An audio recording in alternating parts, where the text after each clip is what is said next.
Hello everyone, and welcome back to Let's Play the Life and Suffering of Sir Brante with me, Papa Omega, and Rudolf Brante. So we're in Chapter 4, part The Case Against Otton, which fills me with hope that we might actually take that horrible monster down.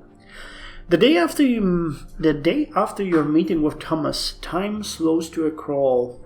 As you examine one case after another, you cannot help but think back to your friend and his fate again and again. There is a knock at the door. Baron Elborn, the prefect, has decided to pay you a visit. Augustine Elborn, I have a matter to discuss with you, Brante. Would you mind if we take a walk? It's getting a bit stuffy in here. The prefect clearly wants to discuss something in private. You walk down the stairs together and leave the prefecture. Soon the two of you are walking down the noisy streets of the Brass district. The wind is strong today, the grey sky mercifully overcast. The people around you are bartering, buying and selling eagerly. The streets are full of craftsmen and factory workers. Merchants' carts squeak as they roll down the street. The head of the prefecture looks more worried than usual, lost in thought as he observes the bustling street life around him. Augustine, Brante, do you recall how we talked about the tyranny of the nobility in the province? Darius Otton, the High Commander of Magra, is on a murderous spree. He challenges his subordinates to a duel for the slight infraction and slaughters them with impunity. If our law is unable to protect anyone from the violent tyranny of the Arcanians, who will ever respect the law? It's time we put an end to this. As long as I'm in charge of the prefecture, establishing the rule of law over people of all estates and titles is our most important task. But people like Otton stand in our way. People who think themselves above the law. We need to prove them wrong. I have been informed that Otton has pressured your childhood friend Captain Thomas Guerrero into a duel, and I believe Sir Guerrero has sought your assistance in private. Am I right? You admit that it is so. Indeed, as an old friend, Thomas is counting on you to defend him.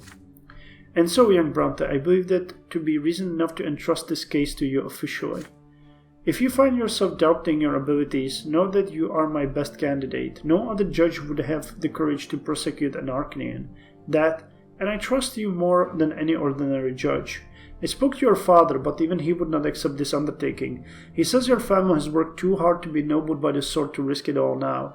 But you bear no such burden, do you? As it stands right now, sentencing an Arcanian to even to smallest punishment is unthinkable. But, drop by drop, water can wear down any stone. We will make our way to Otton, but we must do it slowly and carefully. What we need is a perfectly prepared case. We need you to find enough incontrovertible evidence and enough witnesses who are willing to testify in court. But I'm sure you realize that even this won't be enough to force an Arcanian to go to trial, don't you, Rudolf? We have to change the unspoken rules in our city and province. We'll start with lower-ranking people, lower-ranking cases, and, little by little, we'll establish rules that even high-born nobles will have to obey. All of a sudden, Elborn stops, standing in the middle of a street bustling with life. He points out a number of commoners hurrying about their business. Just look. All these people need to know that there is such a thing as justice. The law must apply to them, no matter their lot. Whether suffering, praying, or ruling, they need to know they can rely on us judges to enforce the law against anyone and everyone. I'm counting on you with this, Sir Brante. You stand motionless as Elborn studies you intently. From now on, from this moment forth, you will prosecute a case against the High Commander of Magra, a high-born Arcanian from an ancient dynasty. This is a pivotal moment in your destiny and your career. You could rise higher than ever, or plunge into obscurity and ruin. Geez, I wonder how hard that would be. You decide to talk about Thomas and his fate. Right now he represents your best chance at getting Otton indicted, but there is absolutely no guarantee he will live to speak at trial. If you are to oversee this case, ensuring his safety has to be the first thing you do. You're right, Brante. We need Thomas Guerrero to see this to an end. But remember, this is about more than just your friend and his fate. This is a matter of law and justice for the entire province. The peril to Sir Thomas's life is great indeed, but if you openly defy the High Commander right now, your standing will suffer accordingly. You could find a safe shelter for Sir Thomas away from Otton, but if Thomas remains in the city, he might be the use He might be of use when you begin looking for Otten's other victim. I realize you are looking for a way to rescue your friend, but right now we must use all caution, lest our entire cause suffer. What say you, Rudolf? What's your plan? Have Thomas taken into custody. Send Thomas out of Anisot. Convince Thomas to leave the Legion. Thanks to the deal you struck with Otten, you convince your friend to leave military service and give him some money to live on for the time being. Let Thomas roam freely.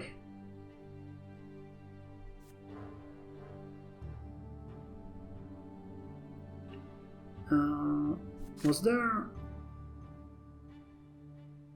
The paralysis here... If you open and defy him...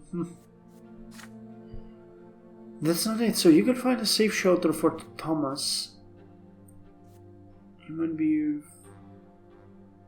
Let's convince him to leave the Legion. He can hide somewhere where we know where he is. You inform the prefect that the safety of Thomas Guerrero is already assured. You ask Otten to spare him. All that remains is for Thomas to submit his letter of resignation from the Legion and reject his officer rank and noble title. Once that is done, he will be safe. Is that true, Brante? Sir Otten actually took your request to heart? Coward be amazed. I wonder what the commander would say if he knew he was aiding his own accuser. This would be a major blow to Sir Guerrero's honor, but the safety of our most crucial witness will be assured. I will leave this matter to you then. We should get back to work. Begin preparing the case at once. Back at the office, you send a note to Thomas's address. A brief request to visit you at prefecture as soon as possible. He returns to your office that evening. You have not seen him for just one day, but he looks a decade older. It pains you to see him so downcast. But you have news. Otten is well on his way towards being punished for his crimes. You are building a case against a high commander of Magra, and Thomas absolutely have to participate in the trial as the main witness and tell the whole truth about the lawless tyranny of the haughty Arcanian. Upon hearing these words, Thomas stands tall again. You spy a wicked spark in his eyes, a glimmer familiar from the years when you were both younger. Oh my, the Brante boy next door wants to put an Arcanian behind bars. Count me in, buddy. I'll bear witness all right, and I'm gonna have myself a good rant about the hindboard bastard. You ask your friend to pace himself for now. What Thomas needs right now is protection against Otten's harassment. You have struck a deal with the commander. It is crucial that Thomas accept this deal and leave the Legion. This means his days as an officer and nobleman will end, but his life will continue, free from Otten's endless persecution. Oh, I didn't expect being ennobled by the mantle to be like this. My parents worked their fingers to bone to send me to the academy, and I wanted to leave the commander's lot behind me for good, living a free life, fighting the good fight, defending the Empire from any threat, and this is what the Empire gives me in return. Yeah, buddy, I was so naive. Life doesn't work that way, it turns out. Being a noble doesn't mean being free. On the contrary, every day you do nothing but bow to all the people who can't wait to order you around. I'm less free now than I ever was. I need a moment to pull myself together. Then I'll go to Otten and submit my letter. Just the thought of giving him my sword and leaving the uniform behind hurts so much. But at least I'll be alive. Guess it's time to remember the lowborn's lot. From within your desk you produce a hefty bag of gold coins. You push the bag closer to Thomas. He stares back at you, uneasy, not sure what it means. You follow up the gift with an explanation. Losing his sword and title means losing his pay, but you would never abandon your friend in this hour of need. The contents of the bag should be enough for him to get a fresh start. Thomas, you don't have to do that, but thank you. Thank you, my friend. I'll never forget what you have done for me. Whatever happens, you can count on me anytime. Inspired by your support, Thomas gets up from his seat and absent-mindedly adjusts his sword. He notices the habit and chuckles sadly, then unbuckles the sword and leaves.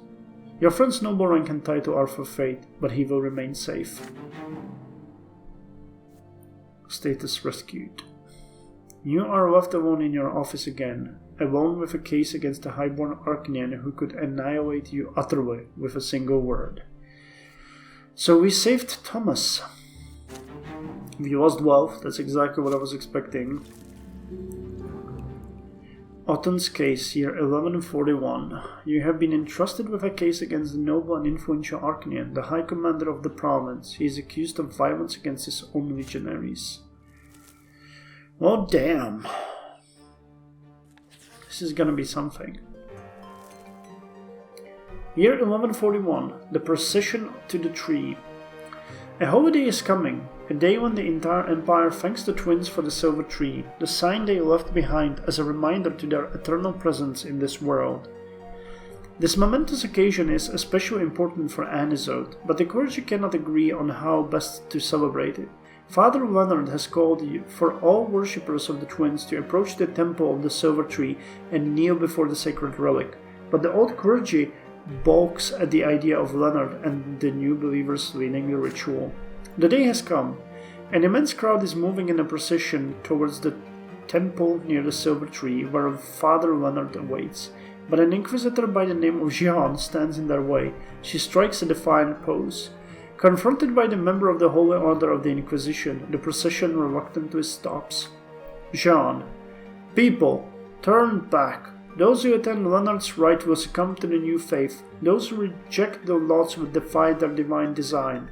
You are about to bring the wrath of the gods upon us all. Open your eyes, go back to your homes, and pray to the twins. The procession wants to move, but the people are confused, until Father Leonard himself walks out of the temple to meet Jean face to face. Father Leonard: People of Anisode, no one has the right to deny you the sacred ritual of worshipping at the tree, not even the Inquisition. Is such a denial not more likely to provoke the wrath of the twins? The Inquisition must know that the new faith does not seek to challenge or defy the twins. We are merely trying to correct the mistakes of those who came before us. We do not anger the twins. We merely vex those who refuse to accept the dawn of a new age. Jeanne finds herself between a rock and a hard place. Seeing that she has no other choice, she lets the procession pass. The new faith numbers have swelled of late. It cannot be stopped now. Schism. Okay. -1.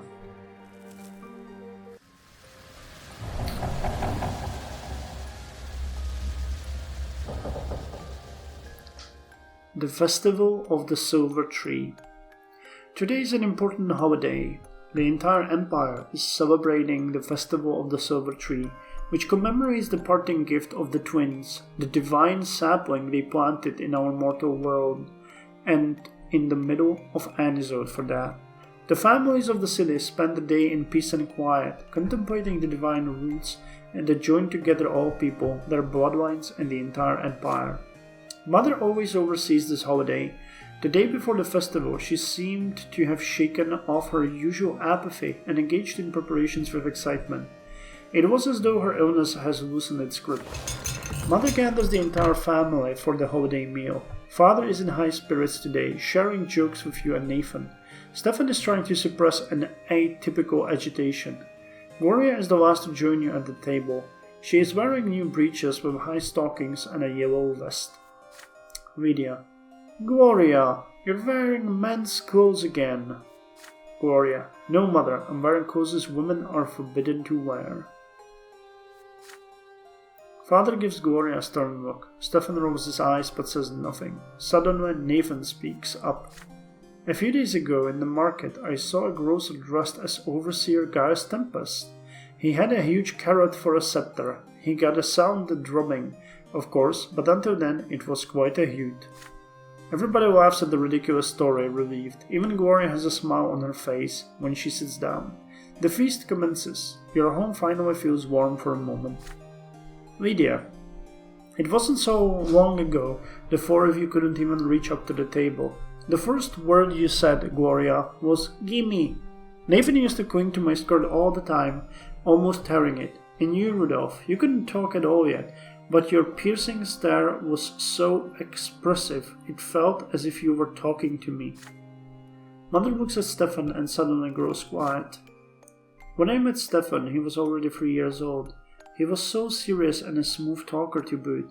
I remember that he had a music teacher, but he was too shy to play in front of me, so I used to listen from the next room. Stefan's face twitches. Your elder brother rises and moves to the old harpsichord. His fingers fly gracefully over the keys. A melody fills the house, melancholy and sweet. The last note lingers in the air, then silence falls. The family is awestruck. Words fail you all. Gloria. Who wrote that? A nobleman from the capital between drinking a glass of wine and being a servant? Your sister's cutting remark puts an end to the warm, cozy atmosphere. Stefan calmly turns to face her. No, it was I who composed this piece of music. It is called Mother. Mother rises to her feet. She would have needed help to do this just recently, but now she threads unassisted towards Stefan and draws him close. Stefan puts his arms around his stepmother's waist and detaches himself awkwardly. May the twin gods bless you, Lydia. Gloria considers this scene with a thinly veiled fury in her eyes. Gloria. Of course, highborn nobles like Stefan are made for the arts. They're the ones lucky enough to have a soul and experience inspiration, unlike us, the lowborn. We aren't supposed to feel anything but suffering, let alone express it in poetry. Everyone notices that Gloria is clutching pages filled with writing, her poems. Your sister casts a mournful gaze at the family, and her eyes rest on you. Let Gloria read her poems. Appeal to Mother. Interrupt Gloria.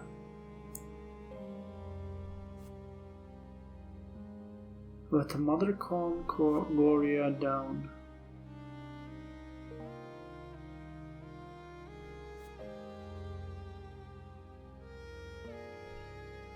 Lydia Brante. I'm not sure what this one will do, but it seems like the best way for this. You walk up to Mother, take her hand in yours, and whisper in her ear. It is time for her to intervene and save the family celebration. Mother nods understandingly. Gloria, my dear child, since you were little, I taught you to care for your soul, but if I fail to convince you, please think about the family that took us in. I implore you, do not take on noble activities, do not infringe upon the divine order.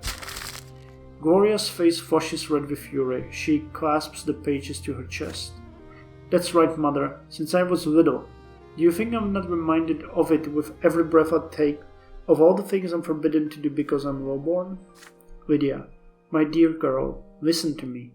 There is more to life than you and your aspirations. You are a member of the Brante family, and our family is part of a greater universe. Your actions affect us all. We are not isolated. We are being watched by the city, by the empire, by the twin gods themselves. Gloria, so I'm not allowed to bear your name, but I still have to bear all the responsibilities that come with it. What hypocrisy. That did not go well. Gloria runs out of the room, outraged and tearful. The family is left dumbfounded. Finally, Stefan speaks. I hope, Lydia, that you can still make her see reason. Your words were wise. Let us heed them ourselves. The celebration continues despite Gloria's absence. Okay, somehow this increased the unity of the family. We got +1 manipulation. Well, I was not expecting that. It's a bit weird. A rendezvous with Octavia. Interesting.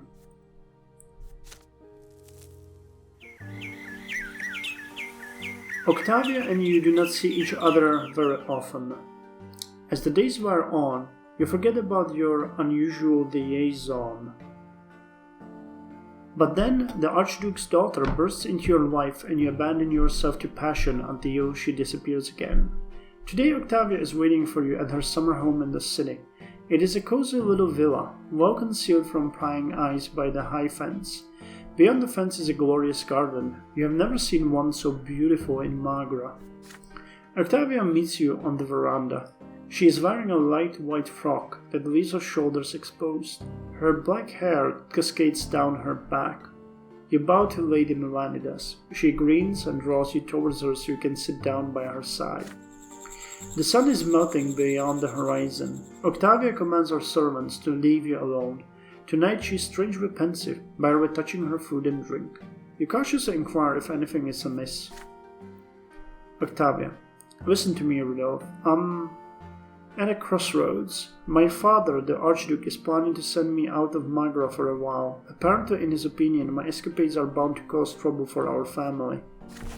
Octavia stands up, towering above you. Her eyes burn with a menacing flame. I'm a daughter of the great family of Melanidas, an Archnian, born at the peak of the world. All shall tremble before me. Isn't that so, Rudolf?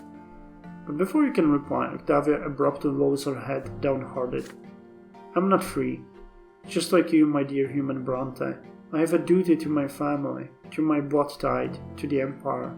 My whole life, all I've ever done is fulfill obligations created by others.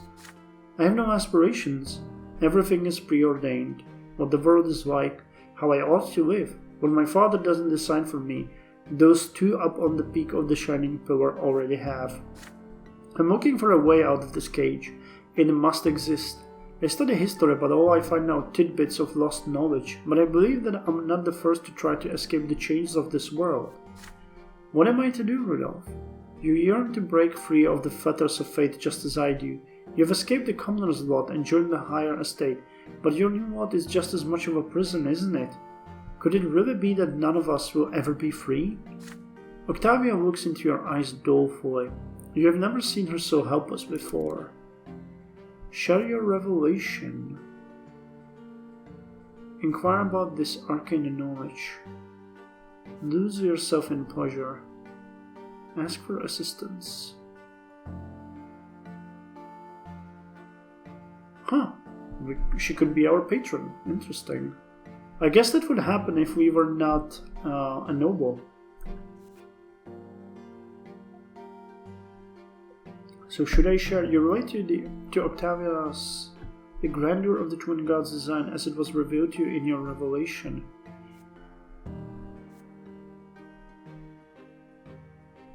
Interesting. Or should we inquire about this arcane knowledge?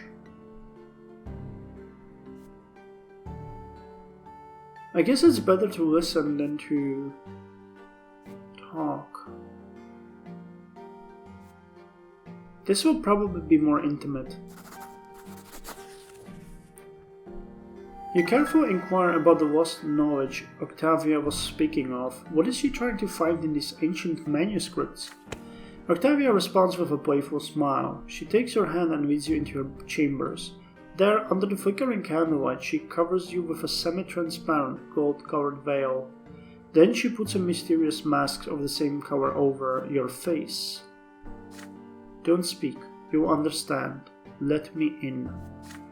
Octavia entwines her fingers with yours and starts singing. You have never heard this language before. The song is a slow, inhuman drawl. At first, nothing happens. You listen to Octavia's song, watching the glimmer of the candlelight on her face and the walls of her chamber. Everything is gently shifting. And when she cometh near, fear not, but hasten and not towards her.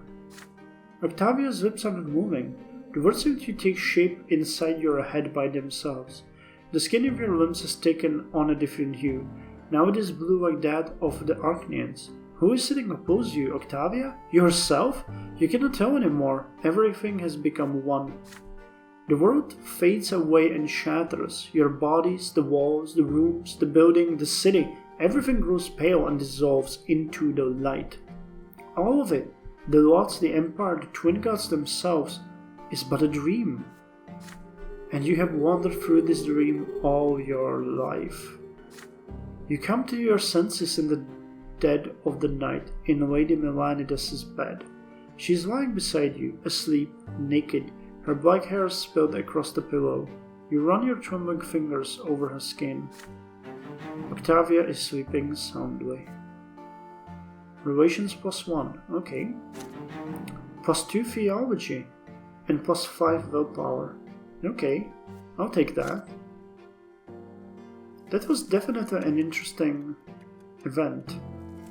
So year is 1142 now. Year 1142, the Emperor's heir in danger. News from the capital quickly reaches every corner of the empire. Gerion and Flavius, the heirs to the throne, have left the emperor's palace for the province of Monia, which is ruled by the great chancellor Agerius Monroe. The great chancellor has accused the emperor's court of harboring malefactors conspiring against the imperial heirs. This is why he has offered them shelter for safety in his own impregnable citadel. The common people are particularly worried by the news. They take it as a sign that the Chancellor is seeking to solidify his power by holding the heirs hostage. Well, that would be my guess. If you take both of them at once, they will definitely become hostages. If this continues, Monroe could coerce the Emperor into revoking the imperial law, thus depriving the common estate of any and all rights. All hope for reform in the Empire has vanished. From farmer to rich industrialist, the commoners are growing desperate. In your province, the authorities are trying their best to put the people at ease. The magistrate of Anisot makes a speech from his balcony to the excited crowds below. Remy Elverman.